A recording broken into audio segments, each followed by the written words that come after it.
ជំរាបសួរស្វាគមន៍ត្រឡប់មកវិញជាមួយនឹងវីដេអូថ្មីរបស់ខ្ញុំវីដេអូនេះខ្ញុំនឹងធ្វើការបង្ហាញជូនអ្នកទាំងអស់គ្នាពីរបៀបក្នុងការចូលទៅអាប់ដេតកម្មវិធីនៅលើទូរស័ព្ទដៃ iPhone ដើម្បីចូលទៅអាប់ដេតកម្មវិធីបានសូមអ្នកទាំងអស់គ្នាចុចនៅលើ App Store សូមចុចបើក App Store ទាំងអស់គ្នាជំហានបន្ទាប់មកទៀតសូមអ្នកទាំងអស់គ្នាចុចនៅលើនិមិត្តសញ្ញា Apple ID របស់អ្នកទាំងអស់គ្នាដែលមានទីតាំងនៅផ្នែកខាងស្ដាំឈៀងខាងលើចុចមកបន្តមកទៀតសូមអ្នកទាំងអស់គ្នាមើលទៅផ្នែកខាងក្រោមអ្នកទាំងអស់គ្នានឹងឃើញមានពាក្យថា Update All សូមអ្នកទាំងអស់គ្នាចុចលើ Update All នេះមកយើងនឹងធ្វើការ update កម្មវិធីទាំងអស់តែម្ដង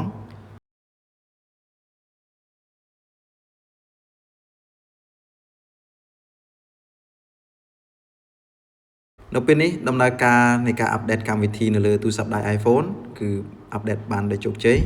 បាទអរគុណច្រើនចំពោះការទស្សនាវីដេអូមួយនេះជួបគ្នានៅវីដេអូក្រោយបន្តទៀត